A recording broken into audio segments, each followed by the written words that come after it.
باوری قطعی و اعتماد کامل دارم که تمام رهبران، خدمتچیان حربی و کارمندان مقامات حفظ حقوق مملکت در این جهان پر از تضاد و رقابت‌های شدید گلوبالی به خاطر تأمین امنیت دولت، ثبات کشور و آرامی جامعه همیشه با اراده قوی و روح متین آماده خواهند بود.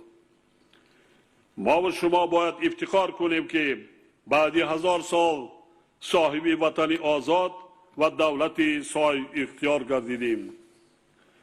دولت صاحب استقلال تاجیکستان امروز узви کامل حقوقی ҳамаи تشکیلات سازمان‌های байналмилалӣ بوده برابر تمام ممالک دنیا یک آواز دارد.